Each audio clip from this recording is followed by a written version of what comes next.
प्रश्न देखने में भले ही आसान लगे, लेकिन वो आसान होगा नहीं।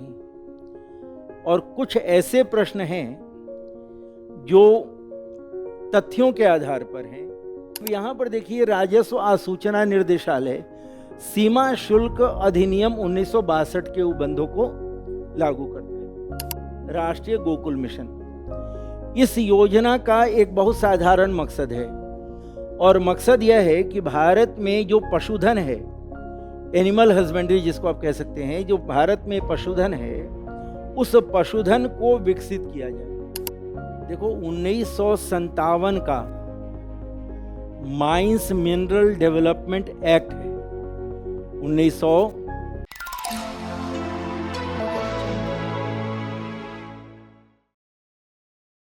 Good evening. कितने लोगों ने एग्जाम दिया इस बार जो बैठे हैं? अच्छा, और आप लोग तो आए होंगे कि डिस्कशन शुरू हो, बताया जाए क्या है ना। तो अभी लोग आते ही रहेंगे क्या?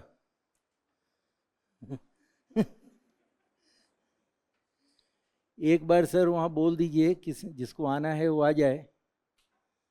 हाँ, क्या करूँ, आदत खराब है क्योंकि हाँ,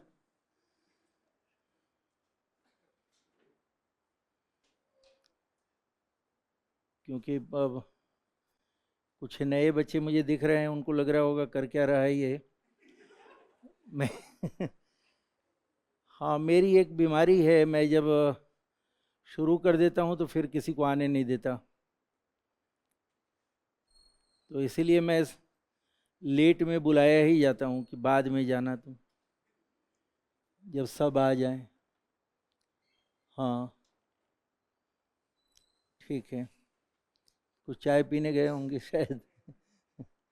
हाँ, तो जिन लोगों ने एग्ज़ाम दिया है उनमें से कोई साझा करेंगे कैसा लगा प्रश्न पत्र, इसके पहले कि मैं रोबोट टाइप का शुरू कर दूं कि इसका उत्तर ये, उसका उत्तर ये, है ना। आजकल उत्तर तो बाज़ार में ऐसे ही बहुत है, और आप शर्तियाँ मेरे ऊपर निर्भर नहीं हैं, जैसे वो बता भी रहे हैं सर कि हाँ आप पे निर्भर नहीं है। इतनी घोर बेइज्जती बताइए। कह रहे हैं कि आपके ऊपर निर्भर नहीं है, वो तुम बैठ गए हैं, बस यही कृपा की बात है। है ना। हाँ, इसलिए गलतफहमी मत रहिएगा, आपके ऊपर निर्भर नहीं है, तो बात भी सही है। ना ना, ठीक किया आपने, इज्जत उतार दी पहले ही कि कि ऐसा मत समझो कि आप ही पर निर्भर हैं, बहुत लोग हैं यहाँ। है कि नहीं? हाँ, तो आप नहीं बताओगे तो ऐसा थोड़ी है कि हमारा होगा नहीं। तो आपने दिया था, कोई बात नहीं, शर्माना नहीं है। हाँ, मन लगा रहना चाहिए, अभी तो और भी शोषण होगा आने वाले समय में। इतिहास होना, ये देखिए,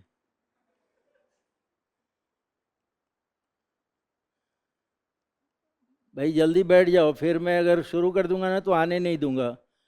गलतफहमी में रहते हैं लोग कि यहाँ तो खाली डिस्कशन होना है, जब मन करे तब आएँ, लेकिन मैं जब शुरू कर दूंगा ना तो मेरी समस्या ये कि क्लास के बाहर कर दूंगा, इतना प्रॉब्लम मेरे साथ है। और ऑनलाइन है, देखो कैसा बोल रहा हूँ, इसलिए आ गए हो तो शांति से बैठ जाओ। तो आप दिए हो बेटा परीक्षा? हाँ, कैसा लगा आपको? हाँ, एनालिटिकल ज़्यादा था। अच्छा, और कोई साझा करना चाहेंगे कैसा, किसको लगा? एक आध लोग जो, हाँ बेटा, एक मिनट, हाँ बताएं।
बैठ के बताओ बेटा, बैठ के बताओ।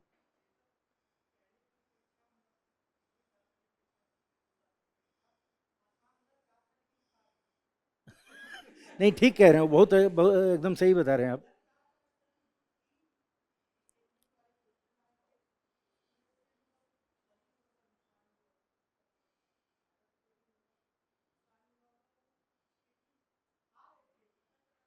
ठीक ठीक ठीक बता रहे हैं।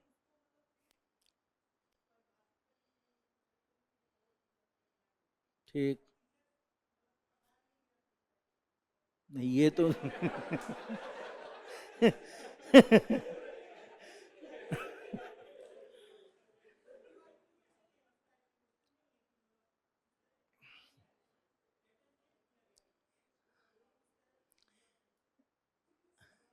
ये ऐसी इज्जत उछालने वाला काम पहले सेशन में भी हुआ था, नहीं हुआ था? तो इसी सेशन में ठीक है, उछाल लो। उस समय ताज़ा होंगे अभी आप लोग, अभी भोजन नहीं मिल रहा है। इधर देखें गुरुदेव, और जब शुरू हो गया ना तो आपस में बातचीत मेरे क्लास में नहीं होती है। एकदम पूरा डिसिप्लिन में बैठना पड़ता है। ये समस्या है मेरी कि आपस में कोई बातचीत नहीं करनी हो क्लास के बाहर। तो चलो अच्छी बात है, बहुत अच्छा बताया बेटा आपने। और कोई कहना चाह रहा था?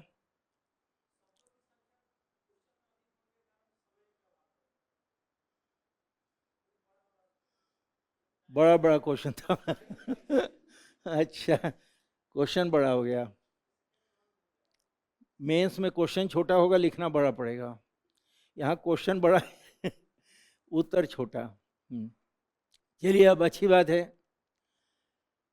अब जितने भी प्रश्न मेरे पास हैं, जो दिख रहा होगा पॉलिटी और गवर्नेंस का, आपके मित्र ने यह कहा था अब आपस में बातचीत एकदम नहीं होनी चाहिए, अन्यथा मेरे लिए थोड़ी दिक्कत हो जाएगी।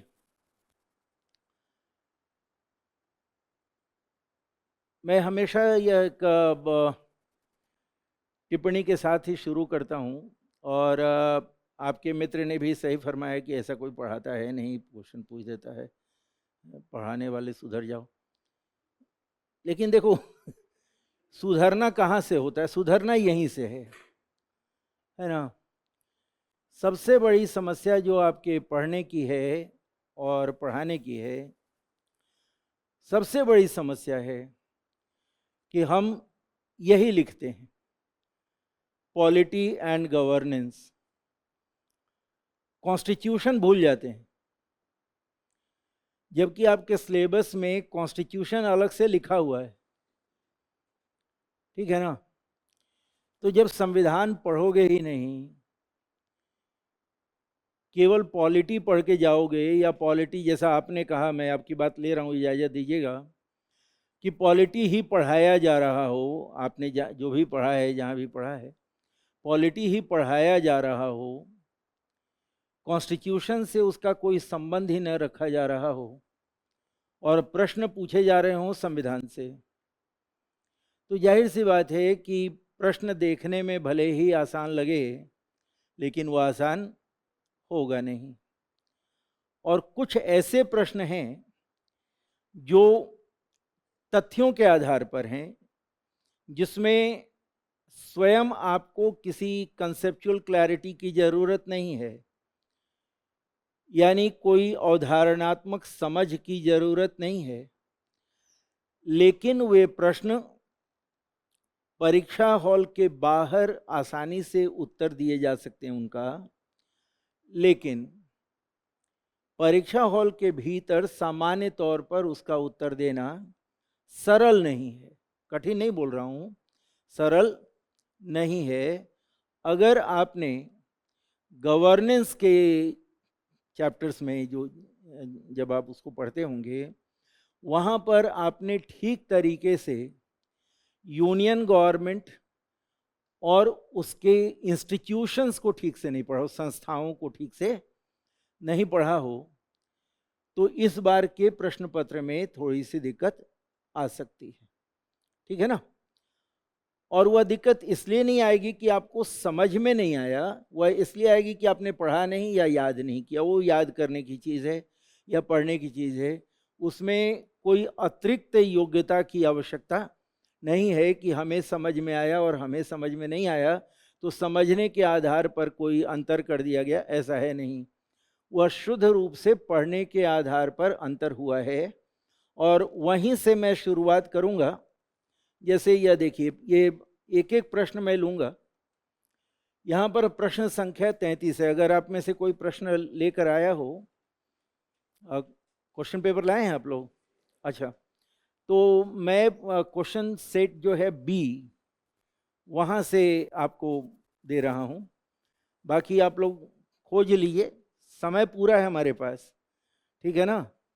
क्योंकि इसमें बहुत ज़्यादा भाषण की ज़रूरत नहीं है, समझने की ज़रूरत है। और जहाँ पर समझने की ज़रूरत है वहाँ पर मैं समय पूरा दूंगा और आपसे लूँगा भी। यहाँ पर जो चीज़ें दी गई हैं, आप देखें कि 3 संस्थाओं के बारे में यहाँ पर कहा गया है ना? यहाँ पर जो चर्चा है उसमें 3 संस्थाओं के बारे में कहा गया। एक तो ये प्रवर्तन निर्देशालय है,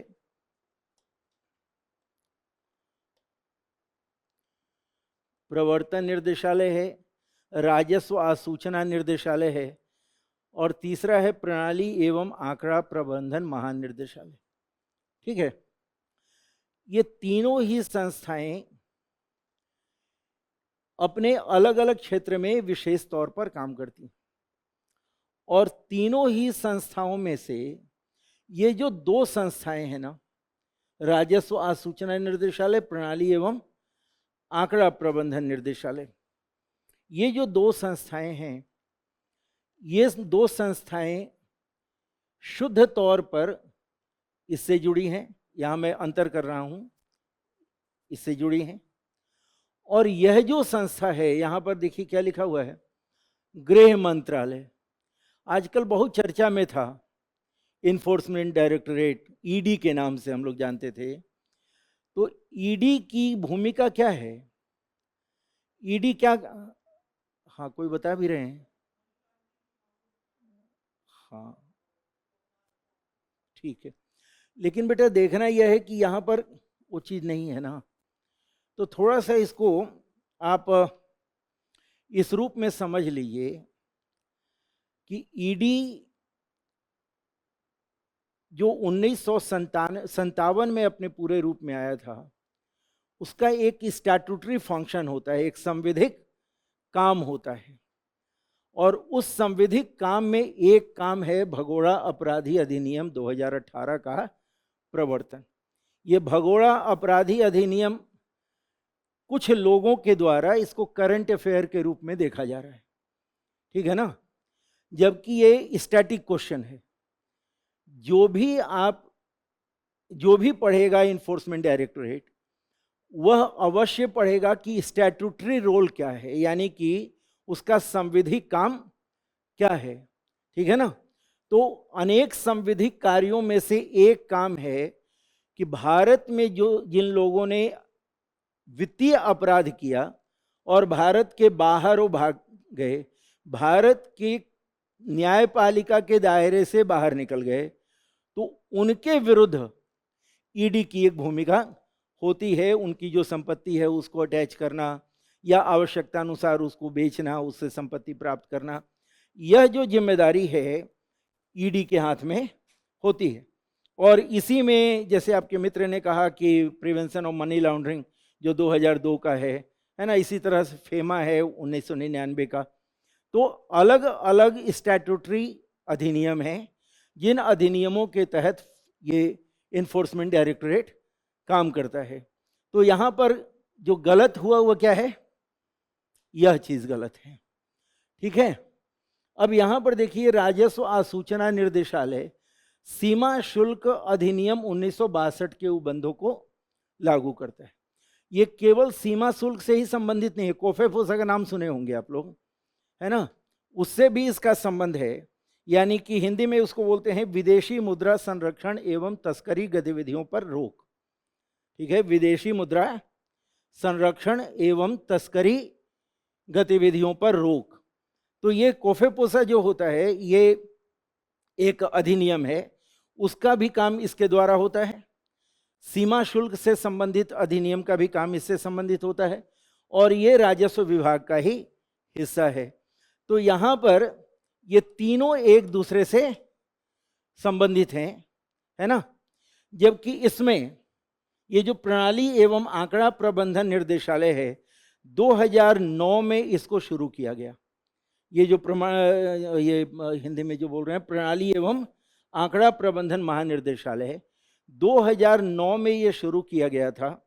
और 2009 में शुरू किए जाने का इसका एकमात्र मकसद यह था कि संस्थाओं को हम टेक्नोलॉजी से, यानी कि प्रणाली जो प्रौद्योगिकी व्यवस्था है, उस प्रौद्योगिकी व्यवस्था से इसको हम जोड़ें। जितने भी संस्थाएं हैं हमारे देश में, विशेष तौर पर जो वित्तीय क्षेत्र में हैं, उनको हम ज़्यादा से ज़्यादा टेक्नोलॉजिकल इनपुट हम दे सकें, ज़्यादा से ज़्यादा ऑटोमेशन की ओर, यानी स्वचालित व्यवस्था की ओर हम ले जा सकें, यह जिम्मेदारी इसको दी गई थी। परंतु यहाँ पर क्या लिखा हुआ है, बेहतर नीति बनाने के मकसद से इस संस्था का संबंध किसी भी नीति निर्माण से या नीति निर्माण में किसी सहयोग से नहीं है। तो यहाँ पर यह गलत है और यहाँ पर यह गलत है, ठीक है। तो दोनों में एक एक गलतियां हो गई ना, एक में यहाँ पे गलती हुई और दूसरे में यहाँ पे गलती हुई। उत्तर प्रश्न क्या पूछ रहा था, प्रश्न पूछ रहा था कि उपर्युक्त में से कितनी पंक्तियों में सूचना सही रूप से दी गई है। अब प्रश्न का उत्तर आसान हुआ ना, वह कौन सा उत्तर होगा, केवल 2, है ना। तो हमारी यह कोशिश नहीं है कि बस मैं आपको बता दूं केवल 2, क्यों केवल 2, और इसके साथ साथ जुड़े हुए क्या क्या काम हैं उसको भी हमें जानने की आवश्यकता होती है या होनी चाहिए। तब हम कल अगर कोई प्रश्न आता है तो हम उसका उत्तर देने की स्थिति में भी होते हैं। एक और आपको उदाहरण यहाँ देना चाहूँगा कि राजस्व आसूचना निर्देशालय, इस संगठन का जन्म मूलतः एंटी स्मगलिंग एक्टिविटी के लिए हुआ, यानी जो तस्करी का कानून, तस्करी से संबंधित समस्या, मूल उद्देश्य इसका यही था कि भारत में जो तस्करी, भारत के बाहर जो तस्करी होती है, उस तस्करी को रोकने का प्रयास किया जाए। और उसी संदर्भ में यह सीमा शुल्क अधिनियम 1962 के उपबंधों को यह प्रवर्तित करता है, ठीक है ना। तो देश के बाहर या देश के भीतर जो भी तस्करी की गतिविधियां होती हैं, उन गतिविधियों को रोकने से संबंधित यह काम करता है, ठीक। तो जब गवर्नेंस आप लोगों ने पढ़ा होगा या आप लोगों को बताया गया होगा, तो उसमें एक टॉपिक होता है कि मिनिस्ट्रीज एंड अटैच्ड ऑफिस। क्या टॉपिक होता है, मंत्रालय और संलग्न संस्थाएं। तो जब मंत्रालय और संलग्न संस्थाएं पढ़ेंगे तो खास करके फाइनेंस मिनिस्ट्री में ये सारी संस्थाएं हमें देखने को मिलेंगी, ठीक है ना। अब यहां से आगे बढ़ते हैं, कहां से, हाँ बताएं।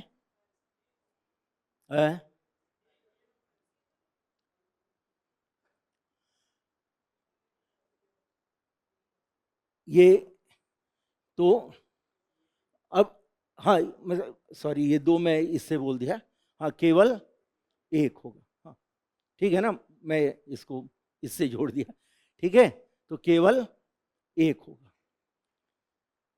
अब देखिए, राष्ट्रीय गोकुल मिशन, नाम से ही थोड़ा स्पष्ट है कि गाय प्रजाति के जानवरों, मेरा देख लो कहां पर है, ये प्रश्न संख्या है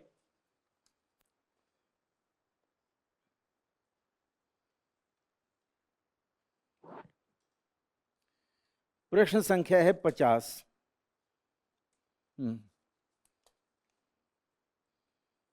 प्रश्न संख्या है 50, ठीक है। राष्ट्रीय गोकुल मिशन, दरअसल इसकी स्थापना होती है, इसकी शुरुआत होती है 2014 से, ठीक है।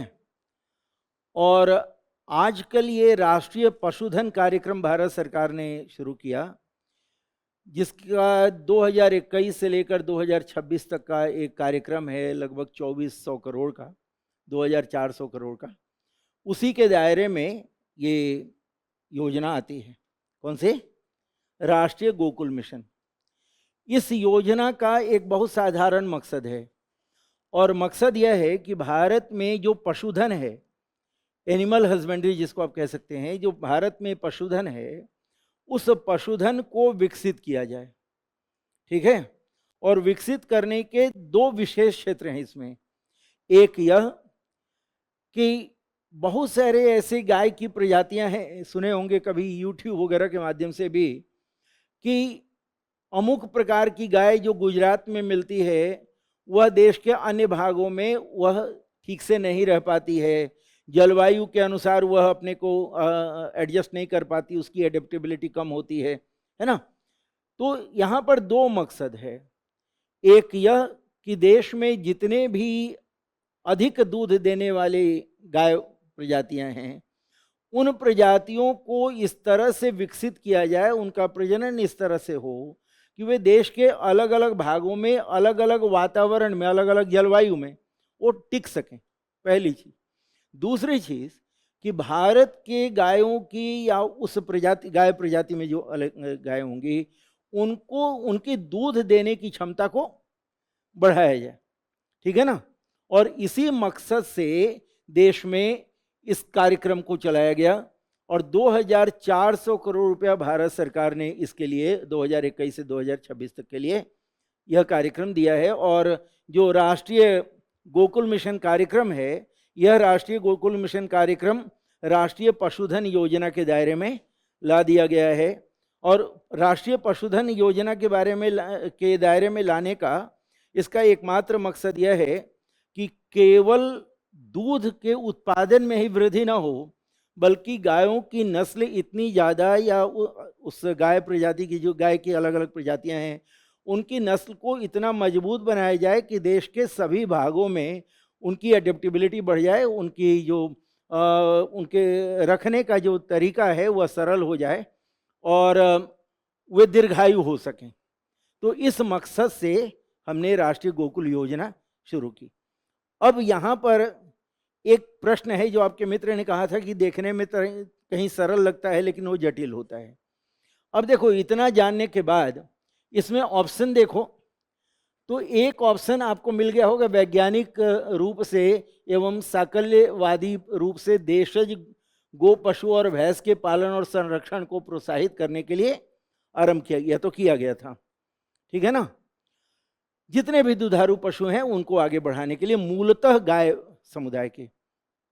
अब एक दूसरा इसमें यह प्रश्न दिया गया कि यह ग्रामीण निर्धनों के उत्थान के लिए महत्वपूर्ण है, क्योंकि अधिकांश न्यून उत्पादकता वाले देशज पशु छोटे एवं सीमांत कृषकों तथा भूमिहीन श्रमिकों के पास होते हैं। ठीक है? अब कल से कुछ जब चर्चा बच्चों के साथ हुई तो उन्होंने राष्ट्रीय गोकुल मिशन पढ़ा है, और राष्ट्रीय गोकुल मिशन का उद्देश्य भी पढ़ा है, राष्ट्रीय गोकुल मिशन का जो कार्यक्रम है, जो उसमें कदम उठाए गए, ये सब कुछ पढ़ा है। लेकिन समझना यह है कि राष्ट्रीय गोकुल मिशन का यह काम नहीं बताया जा रहा है। यह क्या बताया जाए, इससे उसको क्या लाभ भी मिल सकता है। ये अप्रत्यक्ष लाभ किसको मिल रहा है? जो पशुधन है, जहां पर कम दूध देने वाले जानवर हैं या कम गुणात्मकता के जानवर हैं, वो बड़े किसानों के पास नहीं है। वो किसके पास है? वह छोटे किसानों के पास है, जो सीमांत किसान है उनके पास है। तो अगर हम राष्ट्रीय गोकुल मिशन योजना को ज़्यादा प्रभावशाली तरीके से लागू कर देते हैं मिनिस्ट्री ऑफ एनिमल हस्बेंड्री के माध्यम से, तो जो छोटे किसान हैं, जो सीमांत किसान हैं, उनको ज़्यादा लाभ प्राप्त होने की संभावना है। मैं दो बातें स्पष्ट करना चाहूँगा कि अगर आप किताबों का अध्ययन करोगे या कहीं पे जहाँ राष्ट्रीय गोकुल मिशन लिखा गया होगा वहाँ पर अगर पढ़ोगे तो उसमें यह लिखा मिलेगा कि इसके स्टेम सेल को हम आगे बढ़ाना चाहते हैं, या इसके हम प्रजनन की क्षमता को बढ़ाना चाहते हैं, या इसकी नस्ल को बढ़ाना चाहते हैं, दूध देने की क्षमता को बढ़ाना चाहते हैं, जलवायु के साथ एडेप्टेबिलिटी को बढ़ाना चाहते हैं। उसमें यह नहीं मिलेगा आपको कि सीमांत किसानों को भी इससे लाभ मिलेगा, क्योंकि यह इनडायरेक्ट लाभ है। ठीक है ना। और क्वेश्चन में यही कहा गया कि यह ग्रामीण निर्धनों के उत्थान के लिए महत्वपूर्ण है। ठीक है ना। क्यों महत्वपूर्ण है?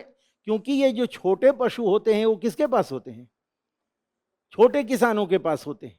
इसलिए जब इस प्रश्न का हम लोग उत्तर देने के लिए बात करते हैं तो इसमें हमारा उत्तर क्या होता है?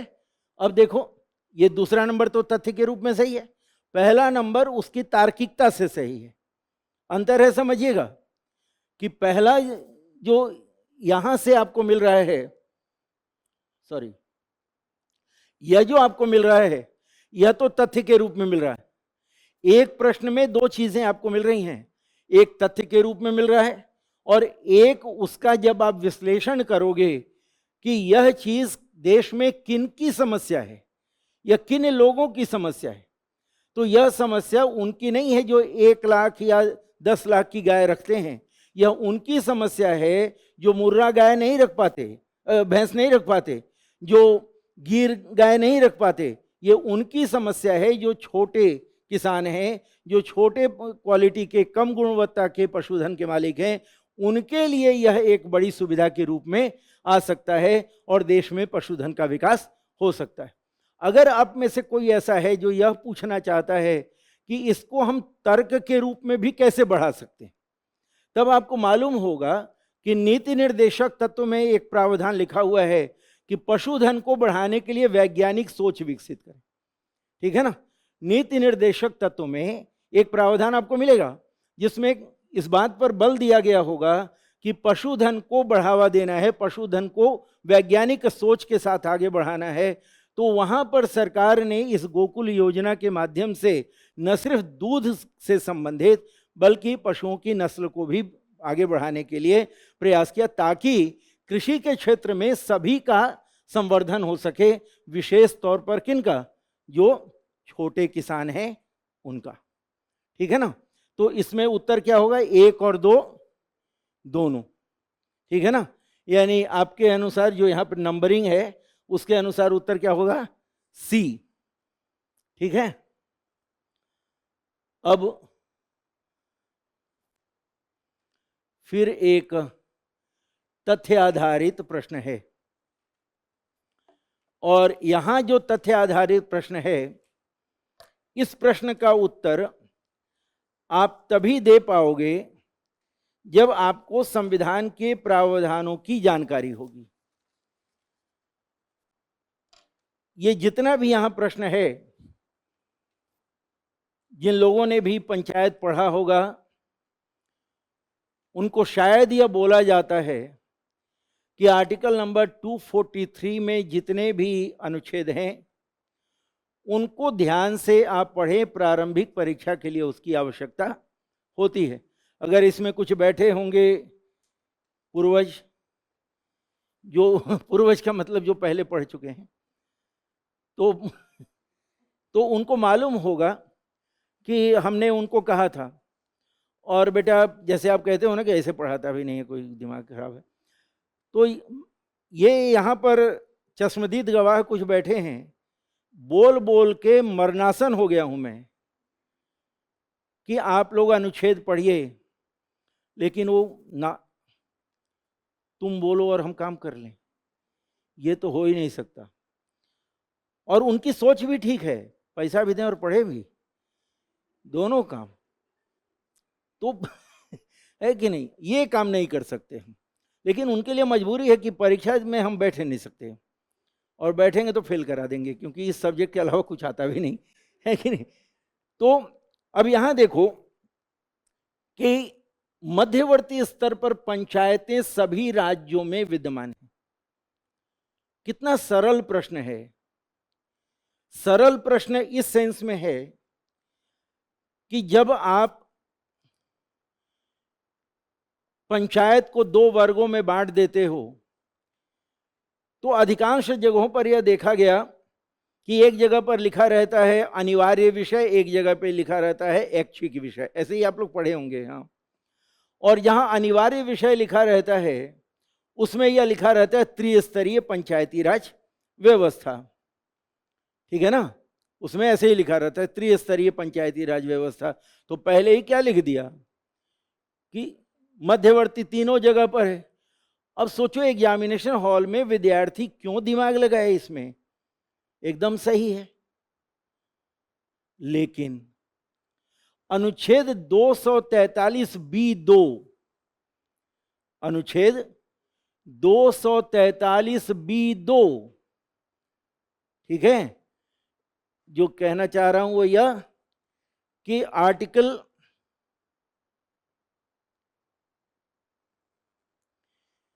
यहां पर आर्टिकल है 243(b)(2,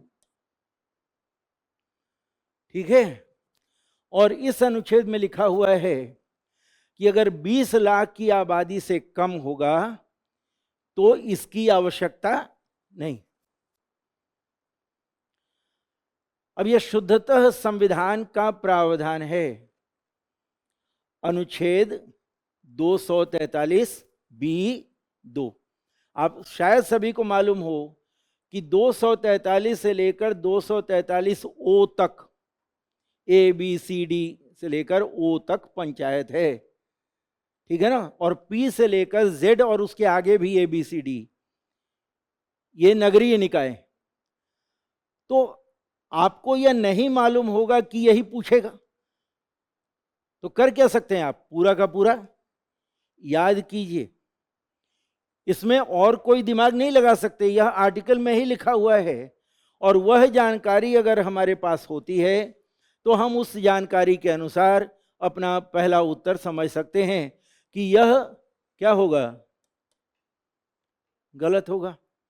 उसके बाद मध्यवर्ती स्तर पर किसी पंचायत में सदस्य होने के लिए होने हेतु पात्र होने के लिए किसी व्यक्ति को 30 वर्ष की आयु होनी चाहिए। पंचायत का चुनाव लड़ने के लिए 21 साल की आयु होनी चाहिए, ठीक है ना। 30 वर्ष की आयु किसके लिए है, राज्यसभा के लिए और विधान परिषद के लिए। 25 साल की आयु है सांसद और विधायक के लिए, जो विधानसभा का होता है। और फिर लिखा गया किसी राज्य का मुख्यमंत्री मध्यवर्ती स्तरों पर पंचायतों की वित्तीय दशा के पुनर्निरीक्षण के लिए और राज्य के द्वारा उद्ग्रहित करों और शुल्कों के निवल आगम को मध्यवर्ती स्तर पर राज्य और पंचायतों के बीच वितरित करने हेतु सिफारिश करने के लिए एक आयोग का गठन करता है। अब जरा सोचिए, 243 में राज्य वित्त आयोग की व्यवस्था है और राज्य वित्त आयोग का गठन मुख्यमंत्री नहीं करता। राज्य वित्त आयोग का गठन कौन करेगा, राज्य वित्त आयोग का गठन राज्यपाल के द्वारा होगा। संविधान में यह प्रावधान लिखा हुआ है कि 73वां संविधान संशोधन लागू होने के 1 वर्ष के भीतर क्या बनाया जाएगा, वित्त आयोग की स्थापना कौन करेगा, राज्यपाल के द्वारा किया जाएगा। जबकि अनुच्छेद 280 पढ़ोगे तो उसमें लिखा होगा संविधान के लागू होने के 2 वर्ष के भीतर राष्ट्रपति राष्ट्रीय वित्त आयोग का गठन करेगा। वहां 2 साल है, यहां पर 1 साल का है। तो यह भी गलत हो गया ना। तो पहला भी गलत हुआ, दूसरा भी गलत हुआ और तीसरा भी गलत हुआ। तो अब देखो, जब ये तीनों गलत हो गए तो उत्तर क्या होगा, समझ लो। इसका उत्तर क्या होगा, उत्तर होगा डी। क्यों होगा उत्तर डी, क्योंकि पहले में मध्यवर्ती निकाय का होना अनिवार्य नहीं है ना। दूसरे में 21 साल की आयु है और तीसरे में मुख्यमंत्री नहीं बल्कि राज्यपाल की भूमिका होती है। तो इस तरह से ये गलत है, तो उत्तर क्या हो जाएगा, डी। अब देखो लोकपाल के विषय में, लोकपाल अधिनियम कब आया था बेटा, 2013 में, ठीक है ना। लोकपाल अधिनियम आया 2013 में। अब देखो इसको भी बहुत सारे लोग करंट अफेयर से जोड़ रहे हैं, ठीक है। करंट अफेयर से इसलिए जोड़ दे रहे हैं कि हुआ यूं कि लोकपाल ने उच्च न्यायालय के न्यायाधीशों को भी लोक सेवक कह दिया। ठीक है, यह समस्या हाल में हुई कि उच्च न्यायालय के न्यायाधीशों को लोक सेवक के रूप में लोकपाल ने परिभाषित कर दिया। अब लोकपाल चर्चा में आ गया, लेकिन लोकपाल से जो संबंधित ये प्रश्न है वो उससे नहीं है कि किस केस में हुआ, कहां पर हुआ, मद्रास उच्च न्यायालय की क्या भूमिका, ये सब इसमें नहीं है। करंट अफेयर में वो उच्च न्यायालय का मुद्दा है जिसको सर्वोच्च न्यायालय ने स्टे कर दिया, वो एक अलग चीज है। लेकिन यहां पर दिया हुआ है कि लोकपाल की शक्ति भारत के लोक सेवकों पर प्रयुक्त होती है, किंतु भारत के बाहर, ये समझिएगा, इसमें लिखा हुआ है कि भारत के बाहर जो लोक सेवक हैं उन पर यह लागू नहीं होता है।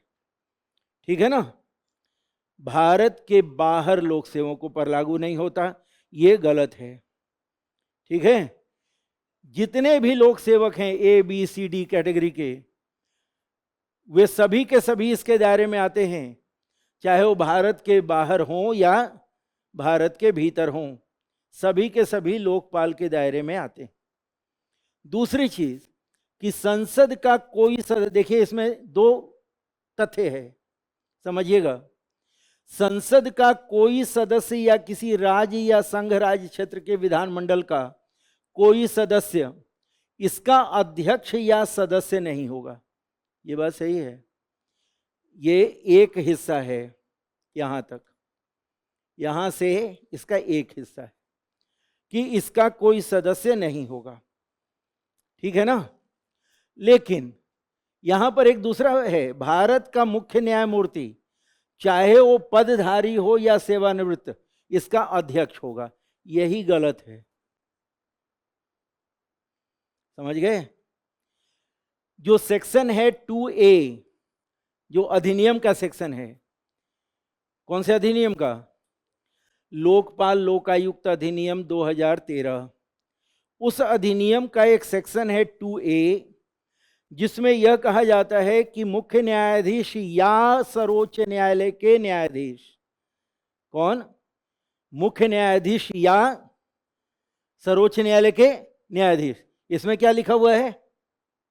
केवल। ठीक है ना, केवल नहीं। अगर ये शब्द केवल हटा देता तो और ज्यादा कंफ्यूजन होता, लेकिन केवल से उत्तर, क्वेश्चन सरल हो गया। ठीक है ना, अगर वह लिखता कि भारत का मुख्य न्यायमूर्ति चाहे पदाधिकारी हो या सेवानिवृत्त इसका अध्यक्ष होगा, तो हो सकता है, लेकिन यहां पर इसने केवल लिख करके बहुत स्पष्ट कर दिया कि लोकपाल लोकायुक्त अधिनियम 2013 की धारा 2A में यह लिखा हुआ है कि सर्वोच्च न्यायालय का मुख्य न्यायाधीश या कोई न्यायाधीश। ठीक है ना, तो मुख्य न्यायाधीश भी हो सकता है और कोई न्यायाधीश भी हो सकता है, तो यह यहां पर गलत हो गया। अब उसके बाद एक और चीज लिखा गया, इसका अध्यक्ष या सदस्य, अध्यक्ष या सदस्य के रूप में पद धारण करने की तारीख को कितने साल के होने चाहिए? ये 45 साल का होना इनके लिए जरूरी है। अब ये यहां पर जो धारा है, ये धारा है 4, और ये कथन सही है कि 45 साल की न्यूनतम आयु यहां बताई गई है। ठीक है ना, धारा 4 ब्रैकेट 3 में यह लिखा हुआ है, मैं अगर पूरा लिख दूं तो यह है ब्रैकेट में 3। ठीक है, इस तरह से धारा 4 ब्रैकेट 3 में यह लिखा हुआ होगा कि न्यूनतम आयु कितनी होनी चाहिए? 45 साल। तो यह सही है। अब देखो कितना गलत हो गया, पहला गलत हुआ, दूसरा गलत हुआ, और अब यहां पर तीसरा मुद्दा आएगा। लोकपाल भारत के पदासीन प्रधानमंत्री के विरुद्ध भ्रष्टाचार की जांच नहीं कर सकता, कर सकता है। ठीक है, लोकपाल के दायरे में एमपी, लोक सेवक, मंत्री, प्रधानमंत्री सभी आते हैं। और इसके लिए है सेक्शन 14, सेक्शन 14, ठीक है। धारा 14 में लिखा हुआ है कि जो प्रधानमंत्री हैं उनके खिलाफ भी शिकायत की जांच कर सकता है। और अगर आप लोगों ने लोकपाल पढ़ा होगा तो लोकपाल की जब आलोचना की जाती है उसमें पहला मुद्दा यही होता है कि लोकपाल की नियुक्ति में प्रधानमंत्री की भूमिका होती है, ठीक है ना।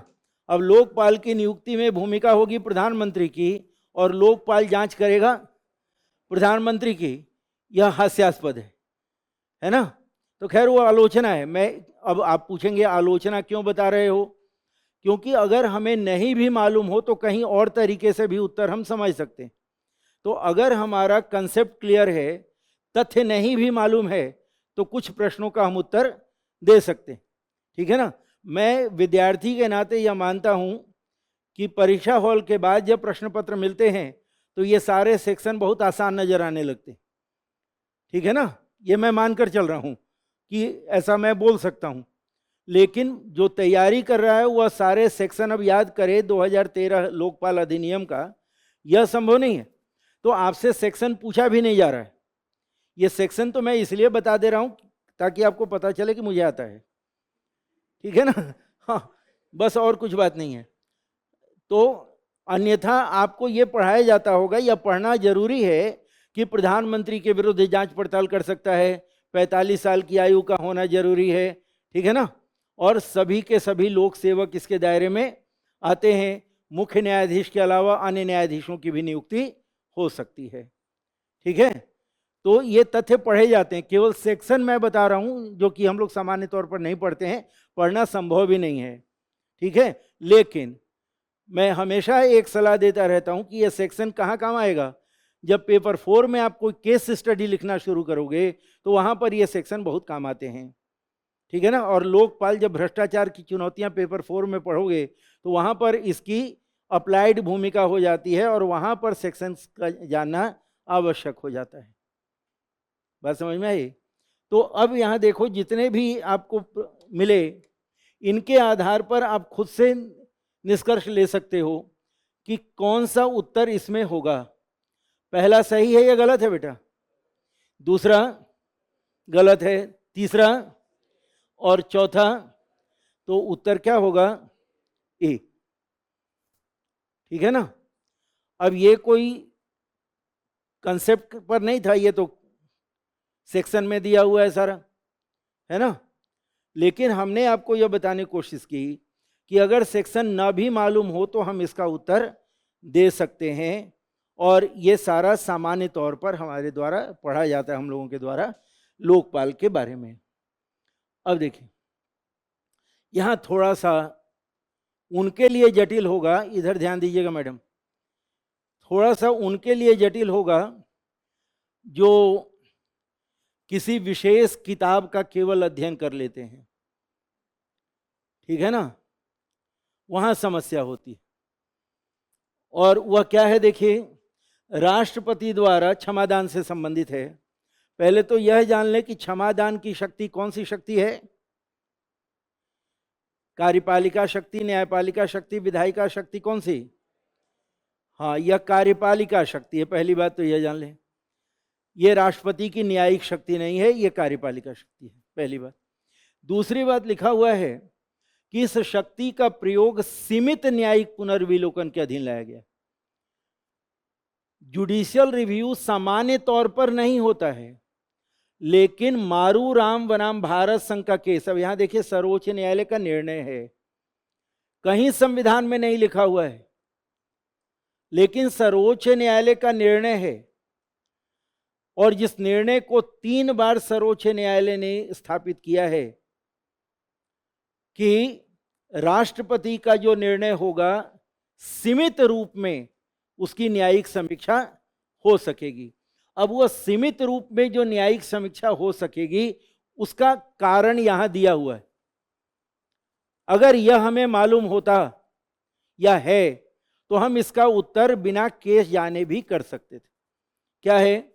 यहां पर लिखा हुआ है राष्ट्रपति शक्ति का प्रयोग केंद्र सरकार की सलाह के बगैर कर सकता है। एक तो ये गलत है, ठीक है ना। इसी मारूराम के केस में बोला गया था कि उसकी सलाह लेना जरूरी है, ठीक है ना। उसके बाद केहर सिंह का और भी बहुत सारे केस है, मैं सारा केस यहाँ पर नहीं चर्चा कर पाऊंगा। तो सर्वोच्च न्यायालय यह कहता है कि मंत्री परिषद की सलाह, जिसमें गृह मंत्रालय की सलाह, विधि मंत्रालय की सलाह और जिस राज्य से संबंधित है उस राज्य से सलाह लेने की आवश्यकता होती है। अपनी मर्जी से वह निर्णय नहीं लेगा।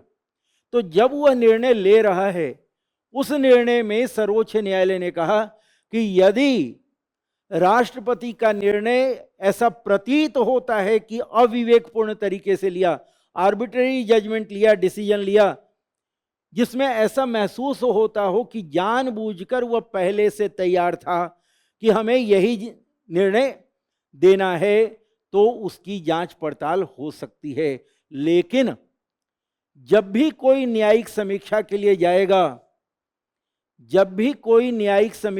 जाएगा, उसके पास तथ्यात्मक सबूत पर्याप्त होने चाहिए। अगर उसके पास तथ्यात्मक सबूत ठोस नहीं है तो उसकी याचिका को स्वीकार करना जरूरी नहीं हो। तो न्यायिक समीक्षा हो सकती है। और अभी जो मृत्युदंड का मामला है उसमें 3 तरह से समीक्षा हो रही है। एक पुनर्समीक्षा हो रही है और एक उपचारात्मक समीक्षा भी हो रही है, ठीक है ना। तो क्षमादान तो एक है ही, उसके साथ साथ न्यायपालिका में ही मृत्युदंड की समीक्षा 2 तरह से हो रही है, जिसको एक पुनर्समीक्षा कहते हैं और एक उपचारात्मक समीक्षा, जिसको क्यूरेटिव पिटिशन अगर आप लोगों ने पढ़ा होगा तो वह कहते हैं। इसलिए राष्ट्रपति के इस शक्ति का, यानी क्षमा प्रदान करने से संबंधित शक्ति का सीमित न्यायिक परीक्षण किया जा सकता है या उसकी न्यायिक समीक्षा की जा सकती है। यह तथ्यात्मक रूप से सही है, ठीक है। अब इसमें आप देख लें कि क्या उत्तर होगा, अपने से खोजो। इसमें उत्तर क्या होगा? केवल एक होगा, ठीक है ना। क्यों होगा? क्लियर हो गया कि एक तो यह न्यायिक पुनर्विलोकन के दायरे में लाया जाता है, यह तो सुप्रीम कोर्ट का ही विवेचना है, पहली बात। दूसरी बात कि न्यायिक पुनर्विलोकन में क्यों लाया गया? क्योंकि सर्वोच्च न्यायालय ही कहता है कि वह किसके सहयोग से निर्णय लेगा? मंत्रिपरिषद के सहयोग से निर्णय लेगा। तो उस निर्णय को ध्यान में रखते हुए पुनर्विलोकन संभव होगा। और आपने देखा होगा निर्भया के केस में सर्वोच्च न्यायालय के निर्णय के बाद भी न्यायपालिका में मामला गया था, ठीक है। अब उसके आगे देखो, हाँ, शायद इसमें कुछ बच्चे गलत किए हों। क्या लिखा हुआ है यहां पर? यह प्रश्न है कि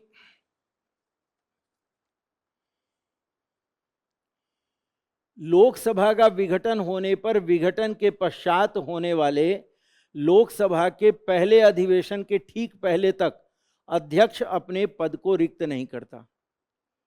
लोकसभा के विघटन के साथ लोकसभा अध्यक्ष का पद खत्म नहीं होता है, ठीक है ना। यह कब तक रहेगा?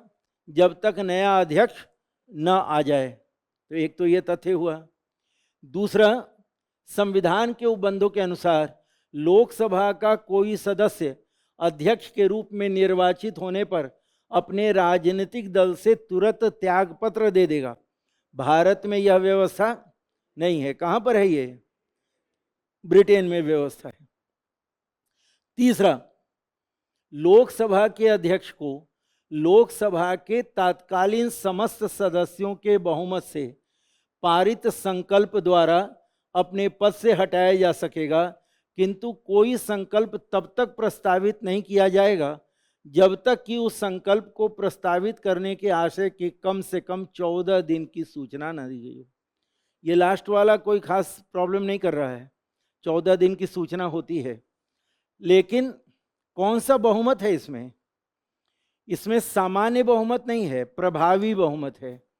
यानी कुल सदस्य संख्या का आधा होना चाहिए, उपस्थित का नहीं, ठीक है ना। तो कुल सदस्य संख्या का यहां पर आधा क्या लिखा हुआ है, समस्त सदस्यों के बहुमत से, वही बात है। तो इसका मतलब यह हुआ कि यहां पर प्रभावी बहुमत की आवश्यकता होगी, सामान्य बहुमत की आवश्यकता नहीं होगी, ठीक है ना। तो देखें पहला सही है या गलत है, बोलो। और दूसरा गलत है, तीसरा, तो उत्तर क्या होगा, 1 और 3, ठीक है ना। 1 और 3 क्यों हुआ, क्योंकि भारत में लोकसभा अध्यक्ष को चुनाव के बाद, निर्वाचन के बाद राजनीतिक दल से त्यागपत्र देने की आवश्यकता नहीं होती, ठीक है ना। और यही गलत था। अब देखो, यदि कोई प्रश्न उठता है कि 10वीं अनुसूची के अधीन निर्भरता से ग्रस्त हो गया है या नहीं, तब संघ के मंत्री परिषद की राय के अनुसार राष्ट्रपति का निर्णय अंतिम होगा।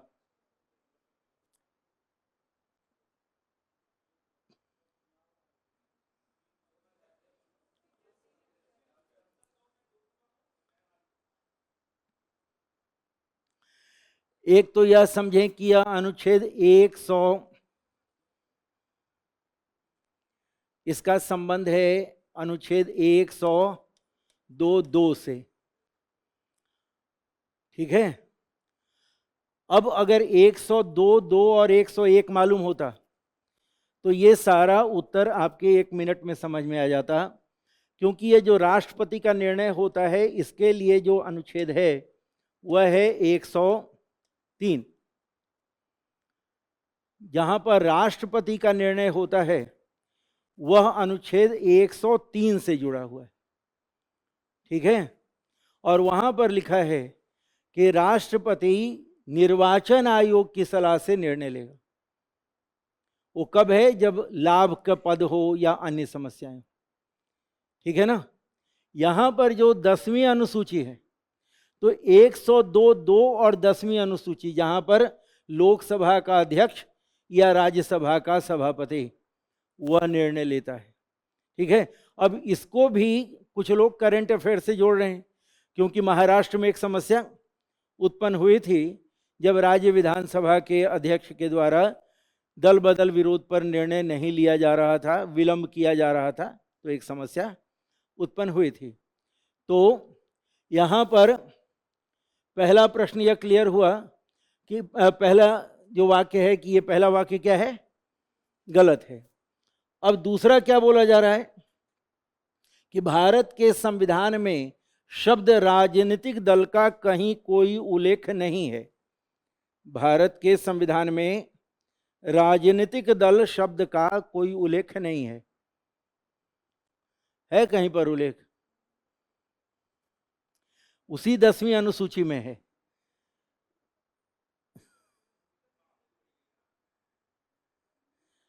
तो संविधान कह रहा है कि मौलिक संविधान कह रहा है? कोई बात नहीं। तो यहां पर कह रहा है कि संविधान में कहीं नहीं है, ऐसा तो नहीं बोला बेटा मौलिक संविधान में है कि नहीं, यहां बोल रहा है संविधान में है या नहीं। तो राजनीतिक दल शब्द 10वीं अनुसूची में भरपूर मात्रा में लिखा हुआ है, ठीक है ना। एक ही जगह पर नहीं है, बहुत सारे जगहों पर लिखा हुआ है।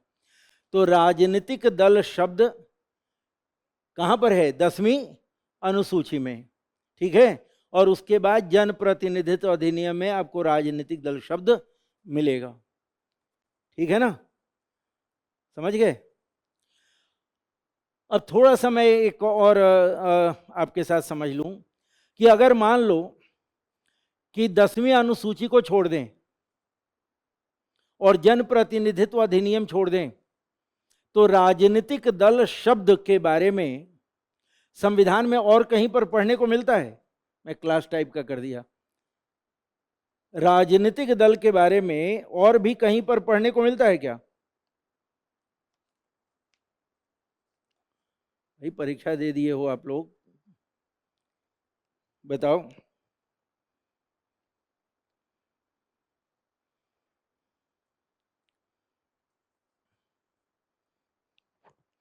चलो कोई बात नहीं। अनुच्छेद 19(1)(c), जहां पर संघ बनाने का अधिकार है, उसी के तहत राजनीतिक दल, क्लब, सब कुछ बनाने की शक्ति मिलती है। ठीक है। 19(1)(c), संघ बनाने का अधिकार पढ़े होंगे आप लोग शायद। हाँ, ये सब इतिहास के पन्नों में है। हाँ, तो ये वहां भी पढ़ने को मिलता है। और फिर ये राजनीतिक दल शब्द जो है वह संविधान में 10वीं अनुसूची में लिखा हुआ मिलता है। तो आंसर मिल जाएगा ना अब? ठीक है ना। अब आगे बढ़ो, ये देखो क्या लिखा हुआ। ये फिर तथ्य का प्रश्न है, देखो पढ़ो। भारत में राज्य सरकारों के पास गौण खनिजों के निष्करण के बारे में रियायत देने के लिए नियम बनाने की कोई शक्ति नहीं है, भले ही ऐसे खनिज उनके अपने भूभाग में अवस्थित हो। बताओ। नहीं, गलत है। कैसे गलत है? क्यों गलत है? ऐसे तो उत्तर दे ही दिया जाएगा, हम लोग भी रट के आए होंगे गलत है। गलत क्यों है?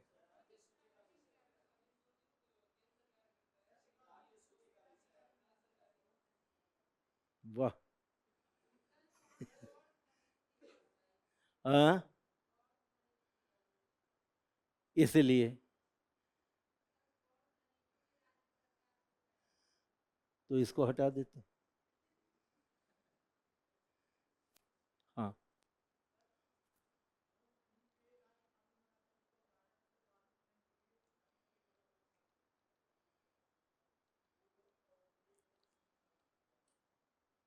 ठीक। देखो, 1957 का माइंस मिनरल डेवलपमेंट एक्ट है। 1957 का माइंस मिनरल डेवलपमेंट एक्ट है, जिसकी धारा 15 में लिखा हुआ है कि राज्य को शक्ति होगी। समझ गए? अगर कोई लिख रहे हो तो लिख लो जो एक्ट बोल रहा हूं, कि mines mineral development and regulation act, mines and mineral bracket में डेवलपमेंट और रेगुलेशन एक्ट 1957, उसकी धारा 15 में लिखा हुआ है कि राज्य को इसकी शक्ति होगी। ठीक है ना। राज्य को शक्ति होगी कि वह इससे संबंधित निर्णय ले सके। और इसी अधिनियम के दूसरा भाग देखो, भारत में केंद्र सरकार के पास प्रासंगिक विधि के अधीन गौण खनिजों को अधिसूचित करने की शक्ति है।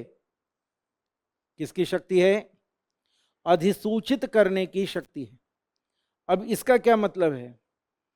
कि केवल भारत सरकार इस संबंध में अपना निर्णय ले सकती है। सूचना देने का अधिकार किसको है? अधिसूचित करने का अधिकार किसको दिया गया? भारत सरकार को दे दिया गया। ठीक है ना। अब यहां पर लिख लो, सेक्शन 3E, सेक्शन 3(3)E का जो अधिनियम है, वह अधिनियम यह बताता है कि संघ की सरकार को, यानी केंद्र सरकार को, इसकी शक्ति प्राप्त है। ठीक है। तो उत्तर क्या होगा? पहला गलत है कि सही है? गलत है। किस अधिनियम के तहत? 1957 के mines mineral development and regulation act की धारा 15 के तहत। और दूसरा सही क्यों है? धारा 3E, इसी अधिनियम की धारा 3E के तहत यह सही है। ठीक है। तो दोनों का कारण भी जानिए। कल हो सकता है एक कहीं और पूछ दे, दूसरा कहीं और पूछ दे, तो आपको कारण मालूम होना चाहिए। ये संविधान में नहीं लिखा हुआ है, कहाँ लिखा है? अधिनियम में लिखा है। ठीक है ना। तो भारत सरकार के अधिनियम में ये दोनों प्रावधान इसमें हैं, और उसके आधार पर हम उत्तर देंगे। तो उत्तर कौन सा होगा? डी, यानी पहला गलत है और दूसरा सही है। अब 80, 80 में क्या बोला कि इसमें यह बोला गया कि प्रधानमंत्री सूर्य घर मुफ्त बिजली योजना के बारे में निम्नलिखित कथनों पर विचार कीजिए। इसका लक्ष्य आवासीय सेक्टर में 1 करोड़ घरों की छतों को सौर पैनल उपलब्ध कराना है। कितना? 1 करोड़ घरों की छतों पर सौर पैनल उपलब्ध कराना है या लगाना है। दूसरा, नवीन एवं नवीनीकरण ऊर्जा मंत्रालय का लक्ष्य छतों पर सौर पैनल लगाने, उनके प्रचालन, अनुरक्षण और मरम्मत करने के विषय में आधार स्तर पर प्रशिक्षण प्रदान करना है। आधार स्तर पर प्रशिक्षण का मतलब क्या हुआ कि ग्रास रूट लेवल पर। आधार स्तर का मतलब ग्रास रूट लेवल, यानी कि निचले स्तर पर प्रशिक्षण प्रदान करना है।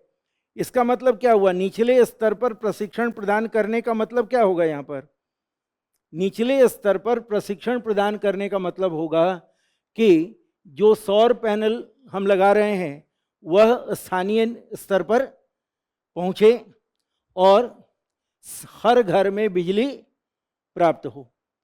तीसरा लिखा हुआ है, इसका लक्ष्य क्षमता निर्माण के स्कीम घटक के तहत नए कौशल सिखाकर कौशल का उन्नयन कर 3 लाख से अधिक कुशल जनशक्ति सृजित करना है।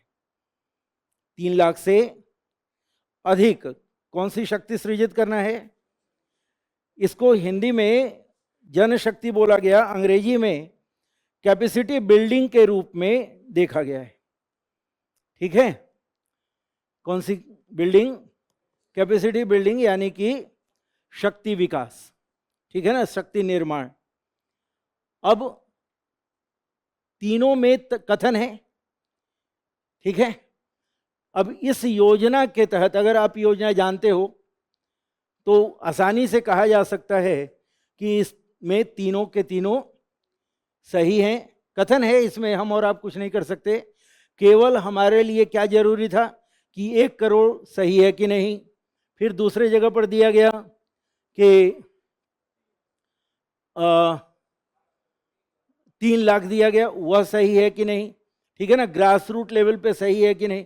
तो ये तीनों के तीनों तथ्य सही हैं, तो इसका उत्तर क्या होगा? डी। ठीक है ना। अब यहां पर हाँ, ये भी इंपॉर्टेंट एक है, और यहां पर पूरी तरह से आपको अपनी अवधारणा के आधार पर उत्तर देना है।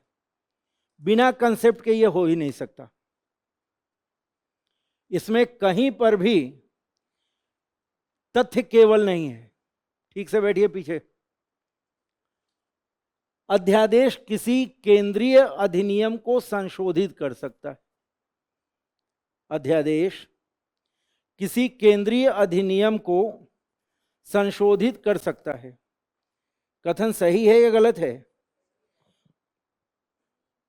अध्यादेश किसी भी केंद्रीय अधिनियम को, सेंट्रल एक्ट लिखा हुआ है यहां पर, किसी भी केंद्रीय अधिनियम को संशोधित कर सकता है। कर सकता है क्या कि नहीं कर सकता? कर सकता है। दूसरा जरा बताएं, यह लिखा हुआ है कि अध्यादेश किसी मूल अधिकार को न्यून कर सकता है। न्यून का मतलब जानते हैं? छोटा करना, संक्षिप्त करना। तो यह कर सकता है कि नहीं? चलो, अब ये जो यहां पर लिखा हुआ है ना कि न्यून कर सकता है कि नहीं, इसके लिए आपको अनुच्छेद 13(3) पढ़ना पड़ेगा। अनुच्छेद 13(2) और 13(3). अनुच्छेद 13 आपस में बातचीत ना करें, वो अपने तनाव में है, उसको खुद नहीं आता। इधर देखो, अनुच्छेद 13(2) में यह शब्द ही लिखा हुआ है कि संसद कोई भी विधि ऐसा नहीं बना सकती जो मौलिक अधिकारों को न्यून करता हो। और 13(3) में लिखा हुआ है कि विधि का मतलब है उसमें से एक अध्यादेश। समझ गए? वहां पर 4 तरह की विधियां बताई गई हैं। एक अध्यादेश, एक संसद की विधि, कार्यपालिका के आदेश, और चौथा रीति रिवाज परंपरा इत्यादि। तो ऑर्डिनेंस जो होता है या अध्यादेश जो होता है वह संसद की शक्ति के समानांतर होता है। कब? जब संसद का सत्र न चल रहा हो। तो एक तरह से वह संसद के द्वारा बनाए गए विधि का विकल्प है, ठीक है ना। और सर्वोच्च न्यायालय ने 1982 में ही एक निर्णय दिया था कि राष्ट्रपति की जो अध्यादेश संबंधी शक्ति है यह विधायी शक्ति है। रिपीट कर दे रहा हूं, राष्ट्रपति की अध्यादेश की जो शक्ति है 123 में, यह विधायी शक्ति है जो उसे संसद संविधान के द्वारा ही दिया गया है, ठीक है ना। तो कल यहां से एक और प्रश्न होता है कि अध्यादेश कोई डेलीगेटेड लेजिस्लेशन यानी अधीनस्थ विधायन नहीं होता, यह मूल विधायन प्रक्रिया है जो 123 के तहत दिया गया है।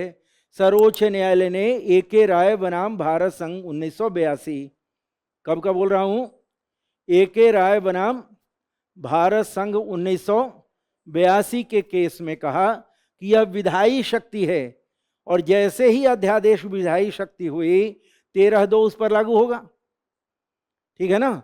और 13(2) में कहा जाता है कि उसे न्यून करने का कोई अधिकार नहीं, ठीक है। और तीसरा सरल है फिर कि अध्यादेश किसी भी पिछली तारीख से प्रभावी हो सकता है। यह सही है कि अध्यादेश पिछली तारीख से प्रभावी हो सकता है, ठीक है ना। तो उत्तर क्या होगा? 1 और 3। दूसरा क्यों गलत हुआ? क्योंकि वह अनुच्छेद 13(2) और 13(3) के अनुसार नहीं है ना। इसमें कहा जा रहा है कि अध्यादेश क्या कर लेगा, न्यून कर सकता है, तो नहीं कर सकता, ठीक है। और इस तरह से अगर उत्तर जानोगे, कल कभी यह प्रश्न पूछेगा रीजनिंग एसर्शन का, तो आप उसका भी उत्तर देने की स्थिति में रहोगे कि मौलिक अधिकार को न्यून नहीं कर सकता क्योंकि अनुच्छेद 13(2) में यह व्यवस्था है। समझ गए? तो 123 में उत्तर नहीं मिलेगा, उत्तर मिलेगा 13(2) में, ठीक है ना। तो वे लोग जो कि 123 को 13(2) के साथ मिलाकर पढ़ेंगे वही इसका उत्तर दे पाएंगे, ठीक है ना। अन्यथा 123 में कहीं भी इस तरह की कोई बात नहीं लिखी गई है, ठीक है। आगे बढ़ते हैं। हाँ, मज़ेदार सवाल है ये। मज़ेदार इसलिए है कि संभवतः यूपीएससी भी तनाव में हो कि क्यों प्रश्न पूछा। वो तनाव में क्यों होगा, कारण बता रहा हूँ। देखो, एक अरुणाचल प्रदेश है और राजधानी का नाम ईटा तो किला है, और 2 राष्ट्रीय उद्यान हैं, ठीक है। अब यहाँ पर देखो, जो विद्यार्थी हैं जो आंसर खोजते हैं उनके लिए क्या समस्या है। आजकल आंसर खोजने में जैसे ही आप कुछ लिखोगे वो AI जनरेटेड आंसर भी आ जा रहा है। स्मार्टफोन है आप लोगों के पास, AI जनरेटेड आ जा रहा है और उसमें लिख दिया कि 9 नेशनल पार्क है, 9। अब वहाँ 9 लिखा हुआ है तो एक्सप्लेन जब किया है तो लिख रहा है कि 2 नेशनल पार्क हैं, बाकी सब बर्ड सेंचुरी और टाइगर रिजर्व। अब बच्चा तो परेशान, पहला ही देख करके गदगद हो गया कि मेरा सही है, लेकिन वो गलत हो गया, क्योंकि अरुणाचल प्रदेश में कितने राष्ट्रीय उद्यान हैं? केवल 2 राष्ट्रीय उद्यान हैं। और नागालैंड यह राज्य एक संविधान संशोधन अधिनियम के आधार पर अस्तित्व में है। सबसे कठिन मुद्दा यहीं पर है कि नागालैंड बना कैसे। नागालैंड पहले असम का भाग था, ठीक है, नागालैंड असम का भाग था, और 1962 में एक स्टेट ऑफ नागालैंड एक्ट आया। कब आया? 1962 में स्टेट ऑफ नागालैंड एक्ट आया, लेकिन एक्ट लागू नहीं हुआ। लागू हुआ ये 1 दिसंबर 1963 को। कब लागू हुआ? 1 दिसंबर 1963 को। उस समय कैसे लागू हुआ? उस समय एक संविधान संशोधन अधिनियम आया। संविधान संशोधन अधिनियम था 13वां। कौन सा अधिनियम? 13वां संविधान संशोधन अधिनियम। और 13वां संविधान संशोधन अधिनियम क्या किया कि एक नया अनुच्छेद लेकर आया, 371A, जो नागालैंड से ही संबंधित है। कौन सा अनुच्छेद बोल रहा हूं? 371A। और 371A ला करके जो नागालैंड राज्य अधिनियम 1962 था, उसको प्रभावी किया 371A के साथ। फिर से बोल दे रहा हूं, 2 मामला है यहां पर। 1962 में एक अधिनियम बना, कौन सा? स्टेट ऑफ नागालैंड, यानी कि नागालैंड राज्य अधिनियम 1962 में बना, पास हो गया, ठीक है। लागू नहीं हुआ। लागू कब हुआ? 1963 में, ठीक है। अब 1963 में लागू हुआ, 1 दिसंबर को 1963 में यह लागू हुआ। 1963 में एक और अधिनियम भी आया। कौन सा अधिनियम? 13वां संविधान संशोधन अधिनियम। वह अधिनियम किसके लिए आया? राज्य बनाने के लिए नहीं। वह अधिनियम आया 371A को शामिल करने के लिए, जिसके तहत राज्य को चलाया जाएगा। जिसके तहत राज्य को चलाया जाएगा, राज्यपाल को कुछ विशेष शक्तियां दी जाएंगी। 371A अगर पढ़े होंगे, ABCDEF, बहुत सारे राज्यों के बारे में दिया हुआ है। सिक्किम का है, नागालैंड का है, अरुणाचल प्रदेश का, महाराष्ट्र का, कर्नाटक का, बहुत सारे राज्यों के बारे में लिखा हुआ है। तो उसमें 371A के लिए 13वां संविधान संशोधन लाया गया। तो कुछ जगहों पर लिखा हुआ होगा, लेकिन जो गवर्नमेंट वेबसाइट आप देखोगे, या फिर 2022 में टाइम्स ऑफ इंडिया में एक आर्टिकल भी छपा था। इसका स्रोत इसलिए बता रहा हूं कि कुछ कंफ्यूजन है लोगों में। तो 13वां संविधान संशोधन हुआ था, लेकिन उसके कारण यह राज्य अस्तित्व में नहीं आया। उसके कारण क्या अस्तित्व में आया? 371A, जिससे वह राज्य चलाया जाएगा। और राज्य किसके अस्तित्व, किससे आया? 1962 का अधिनियम, जो प्रभावी हुआ 63 में। तो अधिनियम के आधार पर राज्य आया, संविधान संशोधन के आधार पर राज्य को विनियमित करने के लिए 371A आया। समझ गए? तो ये जो है क्या हो गया? गलत हो गया। क्यों? संविधान संशोधन अधिनियम के आधार पर राज्य अस्तित्व में नहीं आया। राज्य अस्तित्व में आया 1962 के अधिनियम के आधार पर। बात क्लियर हुई कि अधिनियम कौन सा? 1962 का, उसके आधार पर आया राज्य। और 13वें संविधान संशोधन के माध्यम से क्या आया? 371A।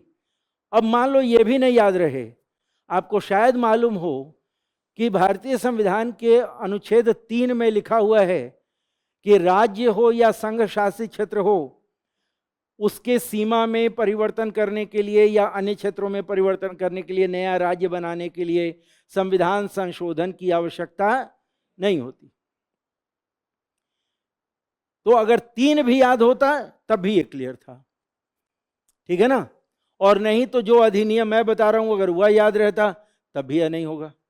उसके बाद त्रिपुरा, ये तो तथ्य है कि जब देश आजाद हुआ था तो कितने भागों में बटा गया था? 4 भागों में, ए, बी, सी और डी। तो ये सी भाग में था और 1956 में ये क्या बन गया?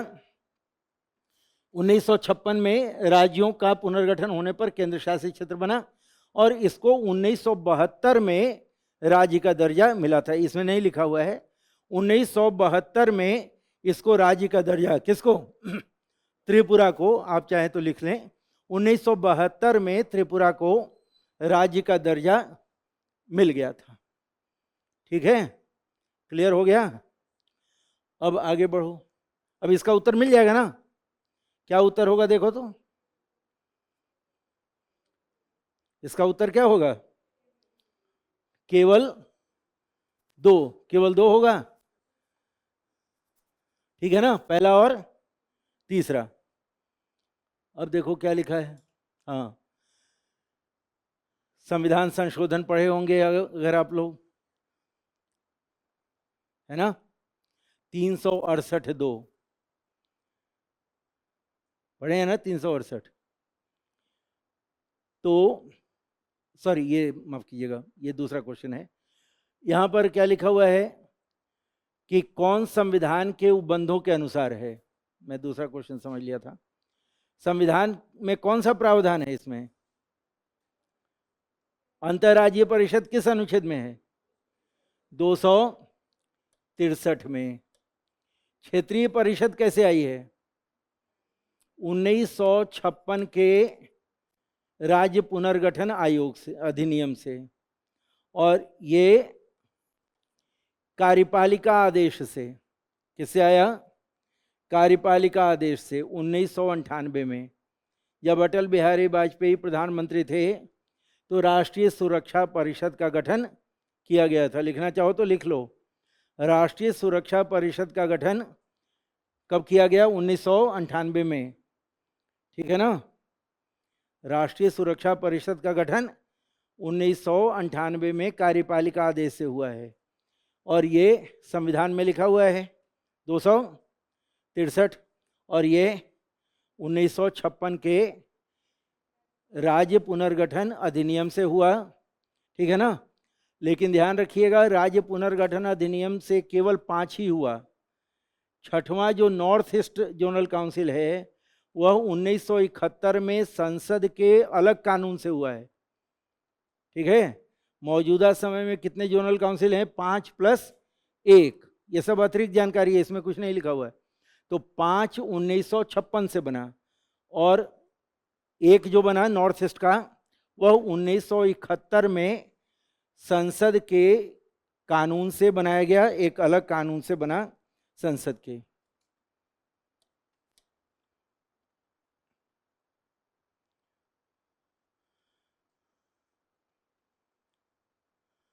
हाँ, भारत के संविधान में स्पष्ट रूप से उल्लिखित है कि कतिपय बातों में किसी राज्य का राज्यपाल अपने विवेकानुसार कार्य करता है। लिखा है अनुच्छेद 163 भारतीय संविधान का, अनुच्छेद 163(2) भारतीय संविधान का अनुच्छेद 163(2) जिसमें लिखा हुआ है कि राज्यपाल अपनी विवेक से कार्य कर सकता है। भारत का राष्ट्रपति अपने आप किसी राज्य विधानमंडल द्वारा पारित विधेयक को, भले ही वह संबंधित राज्य के राज्यपाल द्वारा न भेजा गया हो, अपने विचार के लिए आरक्षित कर सकता है। कौन सा अनुच्छेद है ये? अनुच्छेद 201 में संबंधित प्रावधान है कि राज्यपाल जब भेजेगा तब आरक्षित कर सकते हो, अपनी मर्जी से आरक्षित करने का कोई अधिकार नहीं है। तो ये कथन क्या हो गया? गलत हो गया। तो एक दूसरा नंबर गलत हो गया, पहला नंबर सही है। तो उत्तर क्या होगा? ए। दूसरा क्यों गलत हुआ? क्योंकि अनुच्छेद 200 और 201 में राज्यपाल और राष्ट्रपति से संबंधित व्यवस्था है कि अगर राज्य विधानमंडल ने कोई विधेयक पारित कर दिया तो राज्यपाल 200 के तहत या तो हस्ताक्षर करेगा या फिर, और तब राष्ट्रपति उसे अपने पास रखेगा 201 में। और इसको भी आजकल करंट अफेयर से जोड़कर देखा जा सकता है, क्योंकि तमिलनाडु बनाम गवर्नर का भी जजमेंट आया, तो उसमें राज्यपाल के संबंध में इस तरह के कुछ विचार दिए गए। ठीक है ना, अब आगे बढ़ो।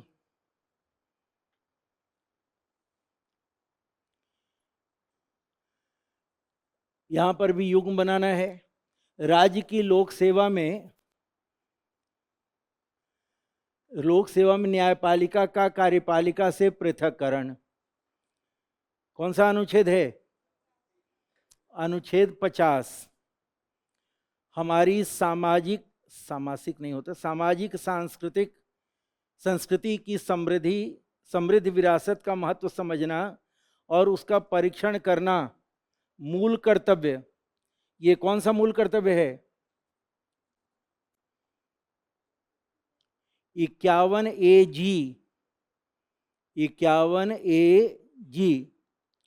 और उसके बाद तीसरा तो सरल होगा, कारखाने में 14 वर्ष से कम आयु के बच्चों का नियोजन निषेध। मौलिक अधिकार किस अनुच्छेद में है? 24। तो ये 24 में है, ये 51 ए में है, और ये अनुच्छेद 50 में दिया हुआ है। ठीक है ना। शक्ति का पृथक्करण किसके किसके बीच में? कार्यपालिका और न्यायपालिका के बीच में। तो इसका उत्तर देख लो क्या होगा। क्लियर हो गया? अब आगे बढ़ते हैं।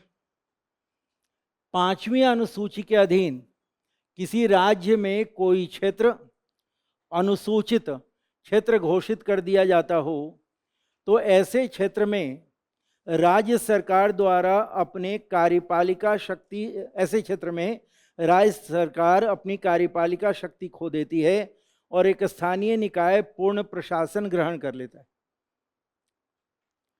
सही है गलत है? क्यों गलत है? क्यों गलत है? इसलिए कि कहीं उत्तर में लिखा हुआ है। ये गलत क्यों है? क्योंकि 5वीं अनुसूची का एक भाग है ए। 5वीं अनुसूची का भाग ए संख्या 2, इसमें लिखा हुआ है कि राज्य की शक्ति रहेगी। ठीक है, कार्यपालिका शक्ति राज्य के हाथों में रहेगी। इसमें क्या लिखा हुआ है? स्थानीय निकाय के हाथों में चली जाएगी।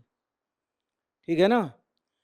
उसके बाद संघ की सरकार कतिपय परिस्थितियों में राज्यपाल की सिफारिश पर ऐसे क्षेत्रों का पूर्ण प्रशासन, ये भी गलत है, क्योंकि 3 नंबर में 5वीं अनुसूची के भाग ए के तीसरे प्रावधान में लिखा हुआ है कि संघ की सरकार, सब कुछ सही है यहां पर, संघ की सरकार की शक्ति होगी, लेकिन उसकी शक्ति केवल निर्देश देने की होगी। शक्ति तो होगी, लेकिन शक्ति क्या होगी? कि वह केवल निर्देश जारी करे। यहां पर क्या लिखा हुआ है? पूर्ण प्रशासन। तो पूर्ण प्रशासन संघ की सरकार के पास नहीं आता। प्रशासन तो आता है, लेकिन कितना? कि वह निर्देश दे सके, डायरेक्शन दे सके। बाकी सारा काम किसको करना है? राज्य को करना है। तो याद रखिएगा। अब ये सेक्शन अगर नहीं मालूम हो, ये आर्टिकल ना मालूम हो, तो जैसे अभी आप बोल रहे हैं वैसे ही बोलोगे। ध्यान रखना है कि 5वीं अनुसूची के भाग ए संख्या 2 और भाग ए संख्या 3 में ये व्यवस्था दी गई। किस अनुसूची की? 5वीं अनुसूची की। ठीक है, वहां से ये दोनों प्रावधान लिए गए हैं। तो उसके अनुसार कोई भी अगर क्षेत्र अनुसूची क्षेत्र होगा तो राज्य की शक्ति बढ़ेगी, कार्यपालिका शक्ति वहां भी जाएगी, लेकिन स्थानीय जो प्रशासन होगा वह किसके हाथ में जाएगा? स्थानीय निकाय के हाथ में। और उसको भी मार्गदर्शित कौन करेगा? राज्य करेगा। ठीक है ना। और यहां पर केवल एक ही शक्ति होगी, और वह शक्ति क्या है? निर्देश देने की। क्लियर हुआ?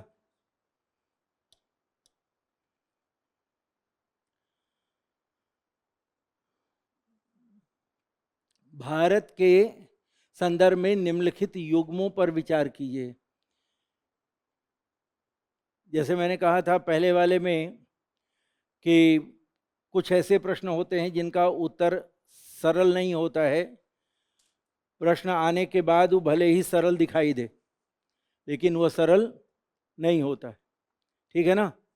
इसमें तीनों ही उत्तर गलत है, समझ गए, उल्टा दिया हुआ है सारा। ये जो राष्ट्रीय ऑटोमेशन बोर्ड जो है, ये राष्ट्रीय ऑटोमेशन बोर्ड इसके तहत है, भारी उद्योग के तहत है, ठीक है। कॉयर बोर्ड, कॉयर बोर्ड जानते हो? कॉयर बोर्ड का मतलब होता है जो नारियल है ना, उससे संबंधित, नारियल का जो हाँ छिलका जो होता है उससे संबंधित है, और ये लघु सूक्ष्म उद्योग मंत्रालय में आता है। और तीसरा व्यापार सूचना वाणिज्य उद्योग मंत्रालय के तहत आता है। तो इसमें तीनों का तीनों गलत है, ठीक है। अब ये तथ्य हैं, ये तो अगर हम लोग को मालूम है तो ठीक है, नहीं मालूम है तो गलत होगा, है ना। तो इसमें सभी के सभी गलत हैं। हाँ, ये देखो 7वीं अनुसूची में सूची, संघ सूची, किसी राज्य की कार्यपालिका शक्ति का विस्तार और राज्यपाल के पद की शर्तें। उस समय मुझे यही लगा था कि यही प्रश्न है। संविधान में संशोधन करना है और संशोधन के लिए ये 3 विषय दिए गए हैं। 7वीं अनुसूची में संशोधन के लिए क्या करना पड़ेगा? कोई? 7वीं अनुसूची में संशोधन के लिए संसद के विशेष बहुमत और राज्य विधानसभाओं के आधे से ज़्यादा का सामान्य बहुमत यहाँ जरूरत पड़ेगी। राज्य की कार्यपालिका शक्ति का विस्तार भी अनुच्छेद 162, कौन सा अनुच्छेद? 162, ठीक है ना। तो अनुच्छेद 162 में भी संशोधन करना हो तो यही प्रावधान की जरूरत है। संविधान में लिखा हुआ मिलेगा आपको, ठीक है। कौन सा अनुच्छेद? फिर से बोल दे रहा हूँ, अनुच्छेद 162। जो लोग संशोधन पढ़े होंगे उनको शायद मालूम हो कि अनुच्छेद 162 में यह प्रावधान दिया गया है कि राज्य की कार्यपालिका शक्ति में विस्तार हो या राष्ट्रपति की कार्यपालिका शक्ति में विस्तार हो, ठीक है ना।